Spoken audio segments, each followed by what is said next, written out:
Garras en la niebla. Mi nombre es Emiliano y dejé las filas del ejército mexicano hace poco más de 3 años. No me retiré por voluntad propia, sino porque una experiencia atroz me dejó marcado para siempre y con lesiones permanentes en mi pierna derecha. Desde entonces, cada vez que cierro los ojos, revivo aquellos hechos que ningún manual de supervivencia ni entrenamiento militar me había preparado para enfrentar. El recuerdo me persigue y, aunque el paso del tiempo ha aliviado el dolor físico, mi mente continúa atrapada en esa noche siniestra que quisiera borrar de mi memoria. Todo comenzó en la primavera de 2020, en pleno confinamiento, cuando mi unidad recibió la orden de trasladarse a una zona montañosa y apartada en el norte del país. El objetivo oficial era realizar un reconocimiento y determinar la viabilidad de un proyecto de reforestación, así como ubicar fuentes de agua que pudieran alimentar un nuevo plan de cultivo y desarrollo sustentable. Nuestra patrulla, compuesta por 8 elementos, partió con la instrucción de permanecer una semana completa entre la maleza y los riscos, documentando la fauna y las condiciones del terreno. Las autoridades civiles y nuestros superiores habían dejado claro que no esperaban contratiempos. No íbamos en busca de criminales ni participábamos en alguna operación de alto riesgo. Se suponía que sería una misión sencilla. La primera impresión del área fue engañosa. La sierra exhibía unos paisajes hermosos, llenos de pinos imponentes y neblina que se posaba como un velo a ras de los barrancos. Durante los primeros días todo se desarrolló con calma.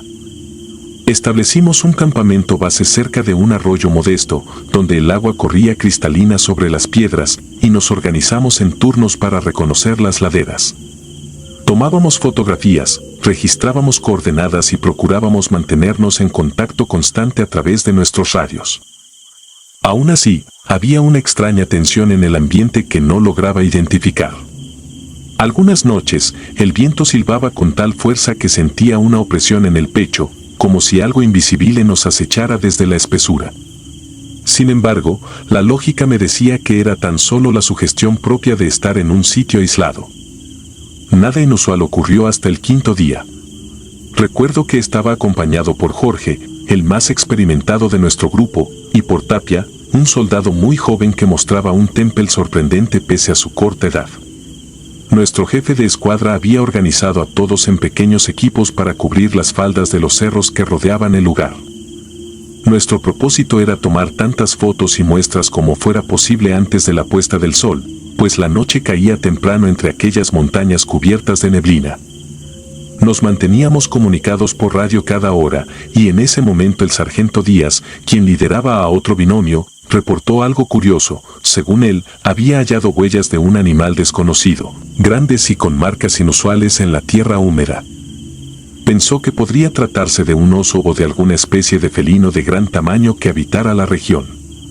No sabíamos de ninguna presencia confirmada de osos tan grandes en esa sierra, pero también era cierto que todavía quedaban rincones silvestres por descubrir.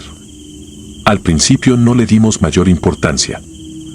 Lo extraño fue que, al regresar al campamento al anochecer, Tapia se quedó revisando las fotografías que había tomado con su cámara digital. Me pidió que revisara una en particular, pues aseguraba que había captado algo que no podía explicar. Observé la pantalla con escepticismo. La foto mostraba un ángulo del límite del arroyo, donde se apreciaba una mancha oscura detrás de unos matorrales.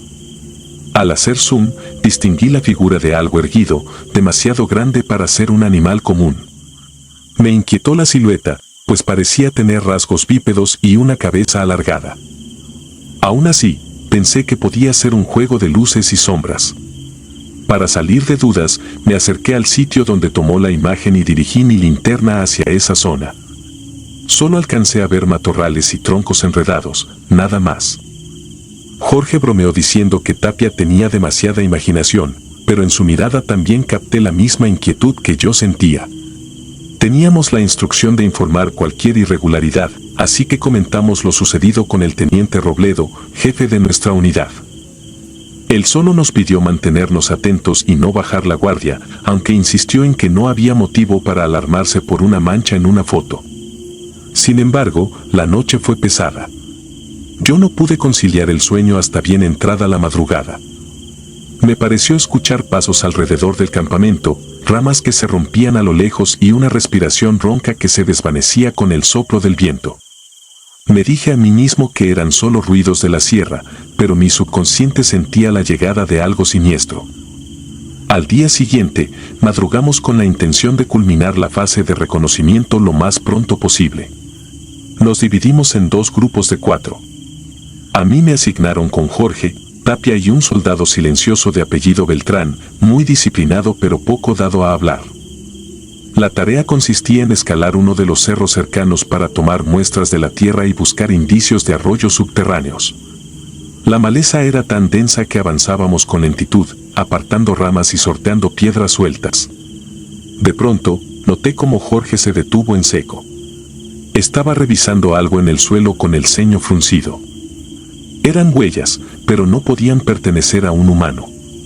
Tenían forma de pisada con una especie de garras prolongadas, y el espacio entre los pasos resultaba inusual, como si la criatura midiera más de 2 metros y caminara a zancadas largas.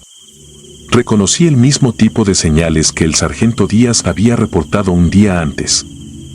Sentí un escalofrío y apreté mi rifle.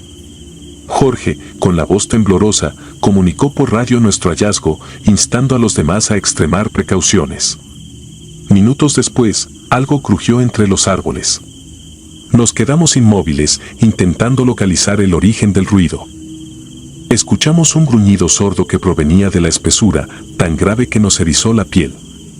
Lentamente, comenzamos a retroceder, coordinados en un semicírculo para cubrir todos los flancos. En ese instante, la neblina se intensificó, como si una mano invisible hubiese descendido para envolvernos. Apenas veíamos un par de metros hacia adelante. De pronto, una sombra se movió de izquierda a derecha entre los pinos, tan rápido que mi vista apenas alcanzó a registrar su contorno. Se escuchó un golpe seco y un rugido que heló mi sangre. Jorge gritó cuando la silueta lo embistió, arrojándolo contra un tronco caído. Tapia y yo abrimos fuego casi por reflejo, pero la criatura se movía con una velocidad espeluznante. Solo alcanzamos a ver algo enorme, cubierto de un pelaje oscuro y con ojos que emitían un brillo antinatural. La ráfaga de bala se perdió en la niebla. Beltrán intentó disparar también, pero fue derribado de un manotazo tan fuerte que lo mandó por los aires. El estruendo de su cuerpo al estrellarse contra las rocas me dejó claro que no se levantaría. Me quedé paralizado por un instante, sin poder creer lo que estaba pasando. Luego reaccioné, jalé el cerrojo y apunté hacia donde se escuchaban pasos precipitados. Sentí un miedo primitivo, un terror que jamás había experimentado ni siquiera en entrenamientos de combate urbano o durante enfrentamientos con criminales armados.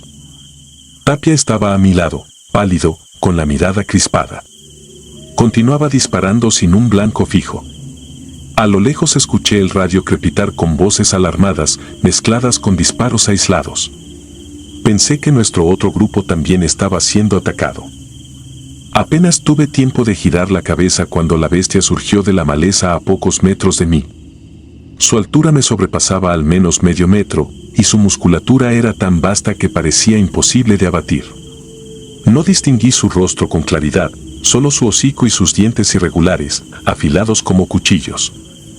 Cuando se impulsó hacia mí, disparé una ráfaga corta. Las balas impactaron en su hombro, y eso bastó para que vacilara un segundo, pero no fue suficiente para detenerla. Me tiró de un zarpazo que me atravesó el chaleco y dejó un ardor cortante en mi costado. Sentí un calor viscoso que se escurría bajo mis placas. El dolor era insoportable. Caí al suelo, procurando sostener mi rifle, pero mis manos temblaban. La criatura se alzó sobre mí, dispuesta a asestar un golpe final. En ese lapso, Tapia, reuniendo un valor que no sé de dónde sacó, corrió para darle un bayonetazo mientras disparaba a quemarropa. Un aullido bestial resonó entre los árboles y la bestia retrocedió, herida. Tomé aire y, con la adrenalina fluyendo, disparé mi rifle contra su torso. Por fin la vi retorcerse y tambalearse.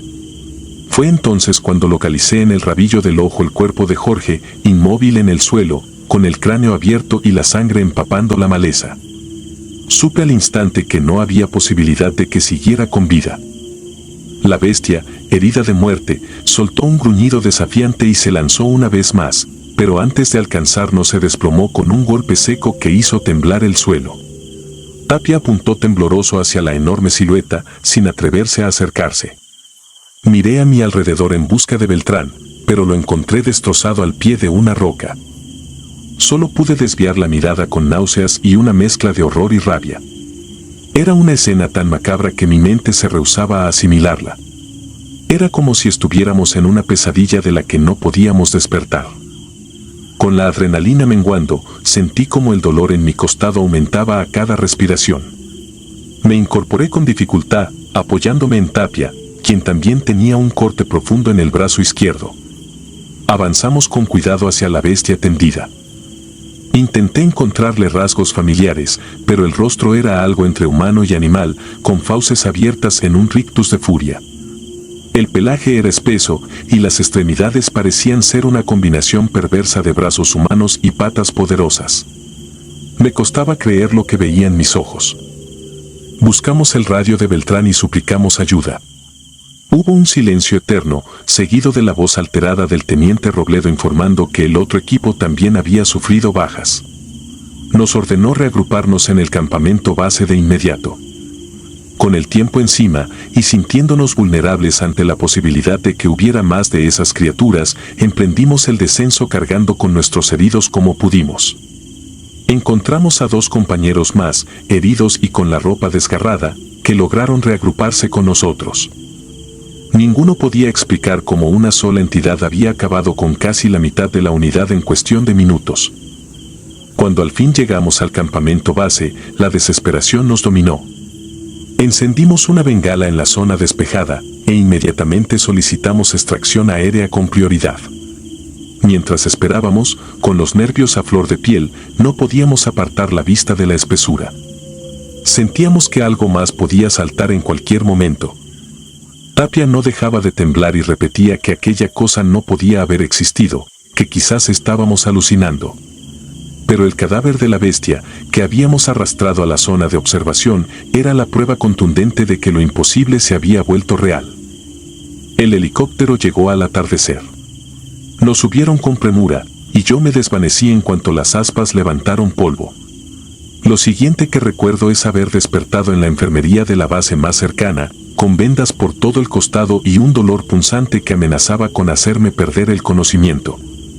Los médicos me estabilizaron, mientras los mandos se reunían al otro lado de la cortina para discutir qué harían con la información y cómo se explicaría la muerte de tantos buenos soldados. Escuché murmullos sobre una emboscada perpetrada por un grupo armado, y noté que intentaban sostener esa versión. Sabía que nadie querría admitir la existencia de una criatura que desafiaba la lógica. Durante mi recuperación, fui interrogado en varias ocasiones por altos mandos. Mi testimonio se redujo al silencio cuando me dejaron claro que, si hablaba de monstruos o seres sobrenaturales, sería declarado insubordinado y posiblemente enviado a una corte marcial por difamación y desestabilización. 2 compañeros sobrevivientes recibieron la misma advertencia. Para la opinión pública y para los familiares de los caídos, la explicación oficial fue que habíamos sido atacados por un cártel que utilizó tácticas brutales. Aunque sabía la verdad, me vi obligado a callar para protegerme y evitar represalias que pudieran alcanzar incluso a mi familia. El tiempo pasó y mis heridas sanaron lo suficiente para que pudiera volver a caminar, pero mi movilidad no volvió a ser la misma. Hubo daños permanentes en la pierna derecha y cierta pérdida de sensibilidad en el costado. El ejército me dio de baja por incapacidad y terminé en una pensión que apenas cubría mis gastos médicos. A veces pienso que fue mejor apartarme de todo aquel entorno. Cada día en activo implicaba reprimir el testimonio más estremecedor de mi vida, el recuerdo de esa bestia que no figuraba en ningún manual de entrenamiento ni en los informes meteorológicos o geográficos de la región. Nadie aceptaría que algo como eso habitaba la sierra. He intentado llevar una vida lo más normal posible. Sin embargo, las pesadillas no cesan. En mis sueños, la neblina se hace espesa y veo los ojos brillantes acercándose con furia mientras su respiración me hiela la sangre. Me despierto gritando, con la cicatriz ardiéndome como si la garra de ese ser me estuviera cortando de nuevo. A veces me pregunto si existen más criaturas como esa, escondidas en otras zonas remotas, acechando a los incautos que se atreven a profanar su territorio. No he encontrado consuelo en rezos ni en terapias. Nadie parece entender la magnitud del horror que presenciamos. Sé que mi relato puede sonar descabellado, pero no busco convencer a nadie. Esto no se trata de una historia de valentía ni de un combate glorioso. Es una confesión amarga sobre algo que debería ser imposible, pero que viví en carne propia. Sigo sin hallar una respuesta lógica a lo que encontramos esa tarde nublada, y tengo la certeza de que quienes no lo presenciaron jamás lo creerían. Aún así, cargo con la culpa de no poder honrar a mis compañeros caídos con la verdad. Sus familias no saben lo que en realidad los destruyó, y yo, atado a una versión oficial forzada, no puedo limpiar sus nombres de la ficción que inventaron los altos mandos. Cada vez que mis heridas me recuerdan el terror que pasé, revivo la imagen de Jorge, Beltrán y los otros, gritando, luchando inútilmente contra esa abominación, y la rabia me consume. Si hoy me decido a compartir mi historia, es para liberar parte del peso que cargo día a día. Puede que nadie lo crea, que piensen que soy un hombre trastornado por el trauma. Con todo, sé lo que vi. Sé que aquella cosa no era un animal cualquiera. Supe que la naturaleza no siempre sigue las reglas que nos gusta suponer. Y estoy convencido de que hay lugares en este mundo donde el hombre debería abstenerse de entrar, pues lo que mora allí no tolera la invasión humana. Mi experiencia solo es prueba de que algunos monstruos son demasiado reales, y, al recordarlo, el temor sigue calando en mis huesos. Esta es mi historia, y aunque me ha robado el sueño cada noche, al menos me libera de cargar con ella en silencio. Si algo he aprendido, es que el verdadero horror no necesita grandes muestras para probar su existencia, basta con un instante de sombra y un rugido salvaje para desmontar toda la razón que uno creía tener. Aunque me duela contarlo y me persiga la culpa de no haber podido salvar a más compañeros, esta es la verdad que viviré mientras mi corazón continúe latiendo. Y cada cicatriz en mi cuerpo grita la advertencia de que en esos montes impenetrables hay algo que, ojalá, nunca vuelvan a encontrar. La pesadilla de la sierra. Nunca olvidaré la noche en que la oscuridad se fundió con el miedo más profundo de mi vida. Soy un soldado retirado del ejército mexicano y, aunque he enfrentado incontables misiones, nada se compara con lo que viví en aquella sierra remota donde el silencio parecía devorarlo todo. Todavía tengo pesadillas con lo que presencié, pues ni las balas ni el valor de mis compañeros fueron suficientes para aplacar esa presencia que, hasta el día de hoy, no logro entender. Recuerdo que nuestra unidad fue enviada a una zona serrana de México para localizar y asegurar un antiguo campamento clandestino relacionado con el narcotráfico. La ubicación exacta se mantenía en completo secreto, pero circulaba el rumor de que había cultivos de cannabis y que los habitantes de la región vivían con un miedo permanente, no solo de los criminales sino de algo mucho peor que, según las historias locales, merodeaba cuando la luna estaba en lo más alto.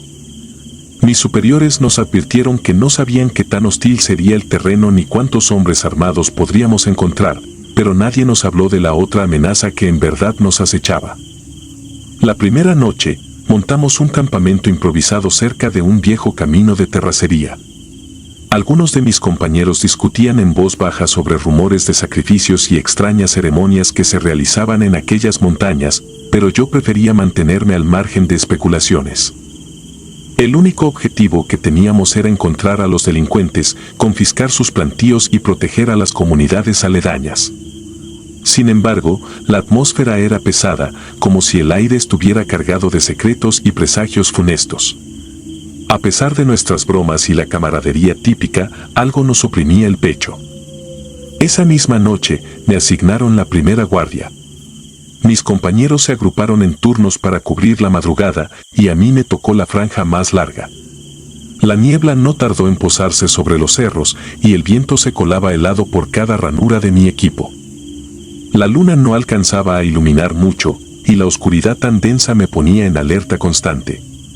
Avancé unos pasos para tener una mejor vista. Todo se pintaba de sombras, las ramas secas de los árboles se alzaban retorcidas contra el firmamento casi invisible, el crujido de la maleza era mi única compañía y, de vez en cuando, los murmullos de mis compañeros se entremezclaban con el silencio sepulcral de la sierra. Mi responsabilidad era vigilar el perímetro con un par de binoculares de visión nocturna. La niebla dificultaba la visibilidad, pero aún así alcanzaba a distinguir siluetas de rocas y vegetación dispersa. En un punto, llegué a creer que una simple alucinación me había jugado una mala pasada, porque a lo lejos, donde la montaña se perdía en precipicios, distinguí algo que parecía el lomo de un caballo cruzando raudo entre matorrales. Tuve que parpadear un par de veces y ajustar el enfoque de mis binoculares. No pude ver nada más. No quise alarmar a mis compañeros, así que guardé silencio unos instantes, intentando hallar una explicación lógica.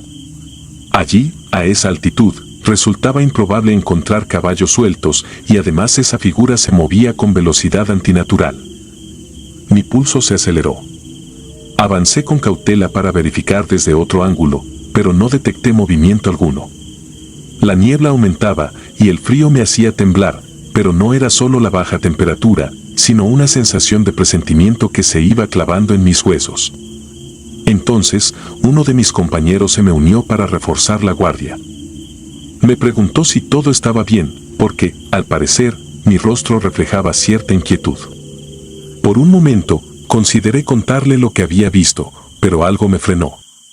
No quería propagar el miedo ni hacer de un posible engaño de mis ojos un motivo de pánico. Le dije que estaba todo tranquilo, y él se quedó a mi lado, mirando en silencio los contornos grisáceos que se alzaban en la lejanía. Cerca de la medianoche, otro grupo se unió para continuar con las vigilias. La luna parecía encogerse tras las nubes, y la niebla era tan espesa que apenas lográbamos distinguir nuestras propias siluetas a unos pocos metros. De pronto, un soldado señaló con un ademán brusco hacia un claro entre los árboles. Nos instó a bajar los binoculares y mirar a simple vista. Mi corazón martilló con fuerza cuando lo hice, porque ahí, a algunos metros, se alzaba la silueta de un hombre muy alto con los ojos rojos como ascuas. La sangre me palpitaba en los oídos mientras intentaba enfocar mi mirada en sus piernas, y lo que vi me heló la sangre, parecían patas de animal, como si tuvieran cascos. No hubo palabras. Un escalofrío recorrió a todos los que estábamos en guardia. Ese ser estaba de pie, totalmente inmóvil, mirándonos con una fijeza inquebrantable. No se escuchaba ni el canto de un grillo, todo se sumió en un silencio siniestro. Solo podía discernir el tenue brillo rojizo de sus ojos y ese contorno de patas que semejaban a las de un caballo o quizá a algo aún más retorcido. Levanté mi arma lentamente, y mis compañeros hicieron lo mismo. Nuestra instrucción era clara: si alguien desconocido nos amenazaba, debíamos advertirle y, de ser necesario, disparar. Sin embargo, ninguno de nosotros fue capaz de pronunciar palabra en ese primer momento, como si un terror sobrenatural amordazara nuestras gargantas. Pasaron unos segundos que se convirtieron en una eternidad. El ser comenzó a caminar hacia nosotros con pasos lentos, triturando ramas y hojarascas a su paso. A cada crujido, un escalofrío me recorría la espalda, y sentía que el pecho se me comprimía. Me reacomodé el arma, temblando. Ese ser se acercaba sin vacilar, como si supiera que las balas no le harían daño. Un soldado, con la voz quebrada por el miedo, se atrevió a gritarle que se detuviera o abriríamos fuego. El aire pareció tornarse más pesado, y la criatura, lejos de detenerse, empezó a ganar velocidad. La niebla danzaba a su alrededor, y la luz de la luna dejaba ver su rostro retorcido, con facciones humanas y mirada despiadada. Sentí como si mis piernas fueran a ceder. El estruendo de las armas rompió el silencio cuando nuestro comandante, al ver que aquella cosa nos embestía, dio la orden de disparar. Parecía un infierno de balas en la noche, un caos de detonaciones y gritos desesperados. Sin embargo, nada conseguía frenarlo. Era como si las balas atravesaran su cuerpo sin producir efecto alguno.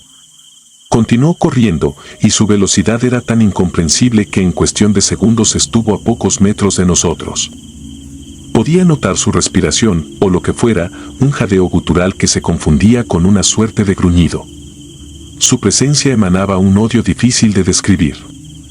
Agobiado por el pánico, giré para intentar apartarme, pero la confusión reinaba en todas direcciones.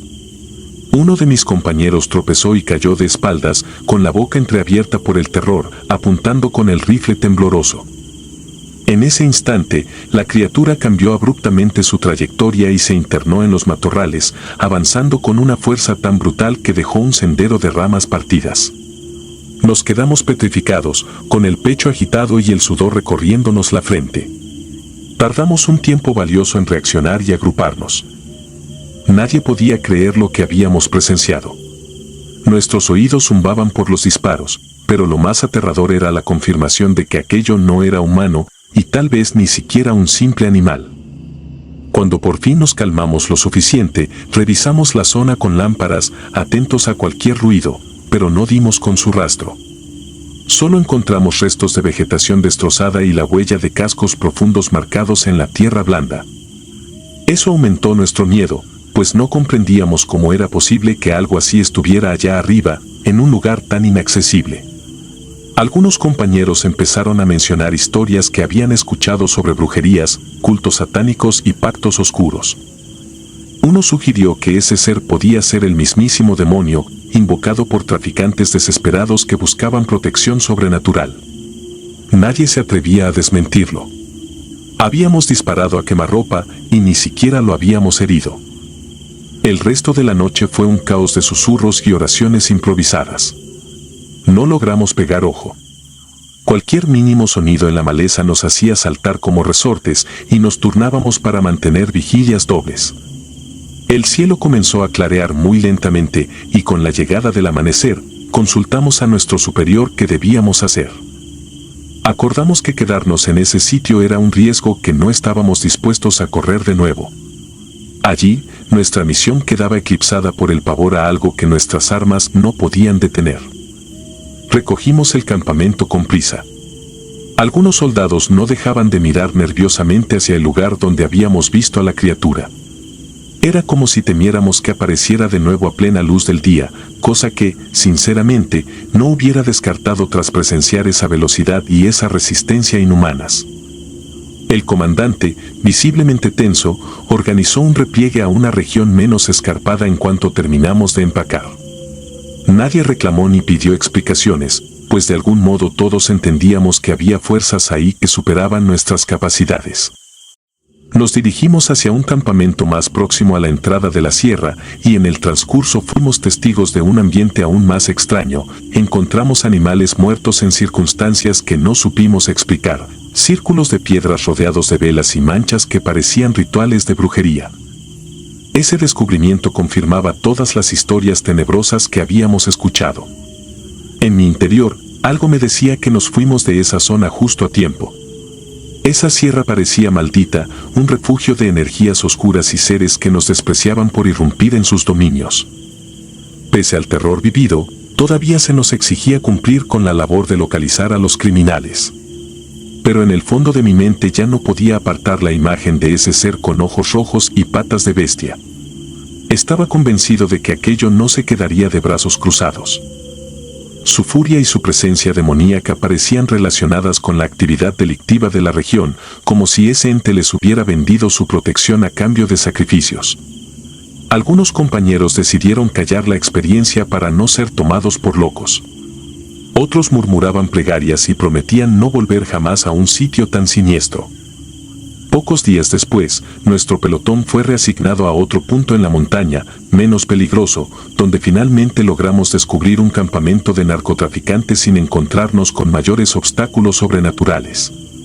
Fue un alivio inconmensurable, pese a que el trabajo no dejaba de ser arriesgado.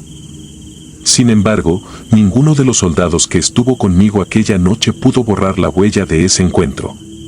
Desconfiábamos de cada sombra, de cada crujido en el bosque, porque el simple recuerdo de esos ojos encendidos en la penumbra nos despertaba un pavor irracional, como si supiéramos que seguía rondando en algún lugar cercano, observándonos.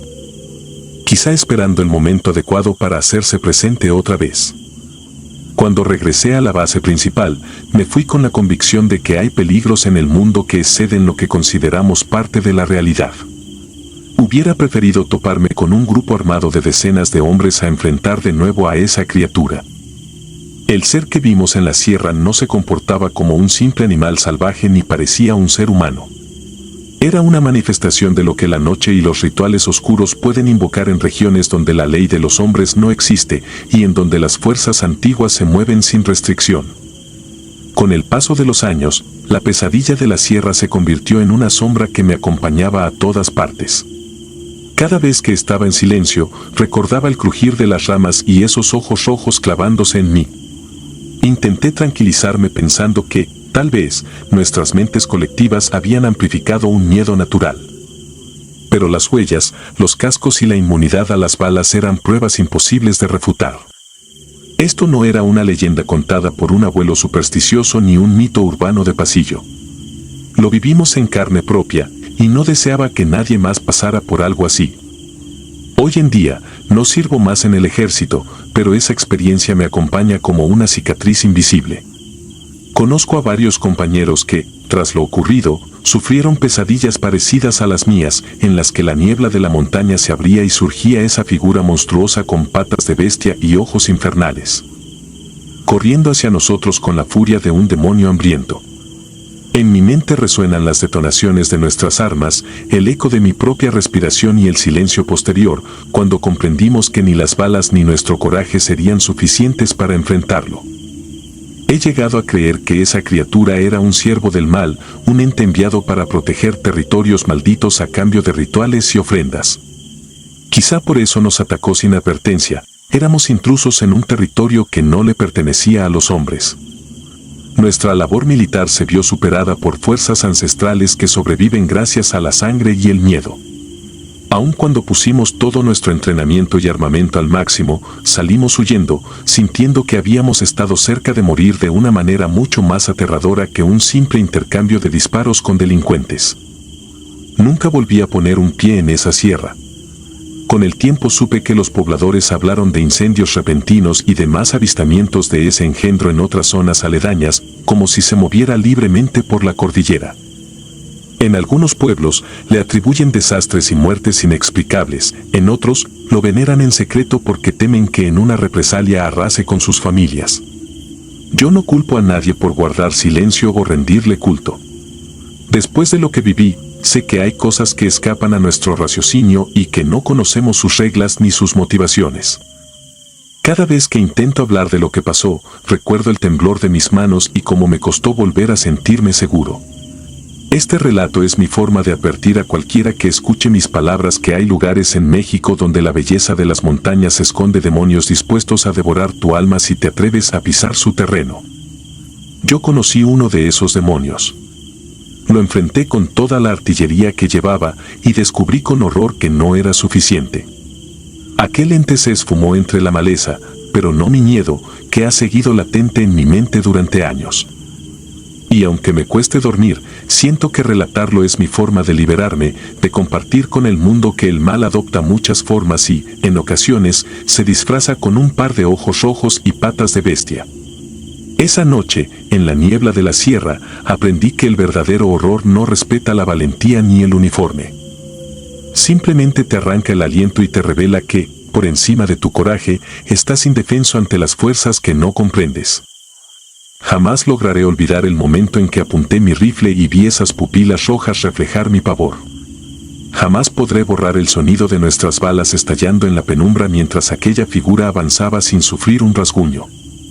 Me acompañará siempre la sensación de que en ese rincón escondido de la sierra se quedó vagando un monstruo hambriento, un guardián nacido de rituales prohibidos, de pactos siniestros y de tanta corrupción humana que incluso el mismo infierno pareció abrirle una puerta. Ni las órdenes de un comandante ni la fuerza de nuestro pelotón alcanzaron para contenerlo. En ese paraje remoto, la esperanza se desvaneció y descubrimos lo que significa estar a merced de la oscuridad. Aquella madrugada, en medio de disparos y niebla, comprendí que algunas montañas albergan secretos que ningún soldado, por más corajudo que sea, está listo para enfrentar. Y es que el verdadero terror no tiene nombre ni rostro humano. Cuando te encuentra, te arranca el alma y te obliga a huir con la certeza de que, en cualquier momento, puede volver a por ti. Si te gustaron las historias de terror, regálanos tu like y coméntanos qué te gustaría escuchar en el próximo capítulo. Y si no estás suscrito o suscrita, te invito a que lo hagas para que no te pierdas lo mejor del archivo del terror. Sin más, gracias por escucharnos, hasta la próxima.